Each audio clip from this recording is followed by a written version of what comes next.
नमस्कार दोस्तों, मैं हूं संजय कथुरिया, प्रोफेसर बड़ा बिजनेस प्राइवेट लिमिटेड। और आज जिस कोर्स के बारे में आपको बताने वाला हूं वो एक पाथ ब्रेकिंग कोर्स है। उसका नाम है फंड रेजिंग। जी हां, देखिए, कोई भी जब स्टार्टअप चालू होता है या कोई भी मिड साइज कंपनी भी हो जाती है, उसके लिए फंड रेजिंग बहुत इंपॉर्टेंट होती है। तो फंड रेजिंग जो होती है वो दो तरीके से हो सकती है। पहला, आप उधार ले सकते हैं। दूसरा, आप जो है कंपनी के शेयर्स बेच के शेयर्स के अगेंस्ट पैसे ले सकते हैं।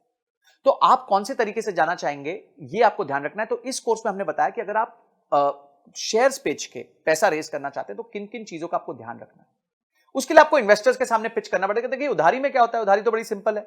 आप गए, आपने प्रोजेक्शन दी, आपके पास कोई जमीन है, उस जमीन के वैल्यू के अगेंस्ट आपको लोन मिल जाएगा और आप धीरे धीरे उस लोन को चुका देंगे। पर जो निवेशक होता है, जो आपकी कंपनी में इक्विटी लेता है, वो आपके साथ पार्टिसिपेट करता है, आपके दुख सुख का साथी होता है।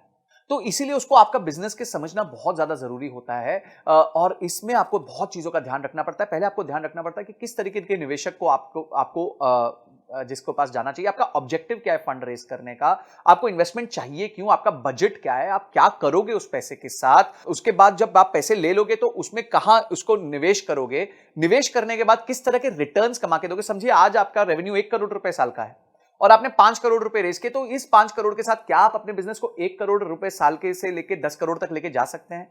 ये सारी चीजें आपको ध्यान रखनी पड़ेंगी, आपको अपने निवेशक को समझानी पड़ेगी, स्टोरी समझानी पड़ेगी कि क्यों आपका बिजनेस इतना अच्छा है। क्या क्या स्टेप्स होते हैं फंड रेजिंग में, बूटस्ट्रैपिंग क्या होती है, बिना फंड रेजिंग के कैसे बिजनेस चल सकता है, इन्वेस्टर्स को जब आप पिच करते हैं तो कैसे करते हैं, कैसे उसके उसके फ्रेमवर्क्स भी दिए हमने, पिच स्टैंडर्ड पिच डेक्स भी दी हुई है कि कैसे पिच डेक बनानी चाहिए। उसके बाद आपके प्रोटोटाइप्स क्या होते हैं पिचिंग के, आपके टर्म शीट क्या होती है, ड्यू डिलिजेंस क्या होता है जब लोग आपके बिजनेस को आके समझते हैं। उसके बाद किस तरीके का पेपर वर्क होता है, आपका शेयर होल्डर एग्रीमेंट क्या होता है, शेयर सब्सक्रिप्शन एग्रीमेंट क्या होता है, कंपनी की वैल्यू कैसे तय की जाती है कि भाई ये कंपनी 100 रुपए की है कि 200 रुपए की है।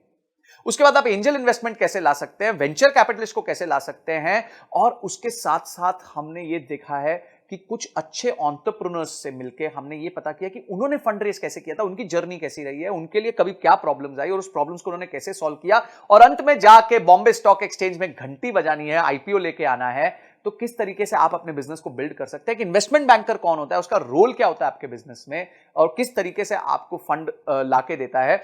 आप उसके बाद इन्वेस्टर रिलेशंस कैसे मैनेज करते हैं, जब निवेशक बोर्ड पे आ जाता है उसके साथ कैसे अपना आप रिलेशन मैनेज करेंगे। ऐसी 32 पावरफुल वीडियोस हमने बनाई हैं जिसमें case studies, examples, real life cases हमने लिए हैं, जिसको आप यूज करके फंड रेजिंग कर सकते हैं। तो बाप रे, इतना सुनने के बाद ही आपको मन करना चाहिए कि मैं इस कोर्स को अनलॉक कर लूं, इमीडिएटली अनलॉक कर लूं और जाके सारे वीडियोस को ध्यान से पढूं, उसको इंप्लीमेंट करूं और उसके बाद उसके रीडिंग मटेरियल्स को पढ़ के उसको और डीप में समझूं। तो ये सारी चीजें हमारे एक ही कोर्स में इतना सब आपको मिल जाएगा, इतनी सारी आपकी प्रॉब्लम सॉल्व हो जाएंगी। आपका गोल है अगर कि कंपनी के लिए फंड रेज करना है, तो आप इस वीडियोस को देख के बहुत अपने आप को इक्विप कर सकते हैं, प्रिपेयर कर सकते हैं। इसके साथ हमने 450 फंड्स की लिस्ट भी दी है जिनको आप अप्रोच कर सकते हैं, उनके फोन नंबर के साथ, उनके किसको आपको अप्रोच करना है उसके साथ। ये सारी चीजें हमने इसके साथ फ्री रिसोर्सेज दिए हुए हैं। तो इमीडिएटली जो है एक्शन लीजिए, क्योंकि एक्शन के बिना कोई परिवर्तन नहीं आएगा, कोई चेंज नहीं आएगा। तो आपने इस वीडियो को देखा, आपने इस कोर्स को अनलॉक किया और आपने ये तय किया कि इस कोर्स को देखने के बाद मैं फंड रेज में और ताकतवर हो जाऊंगा। इन सब के लिए आपका बहुत बहुत धन्यवाद।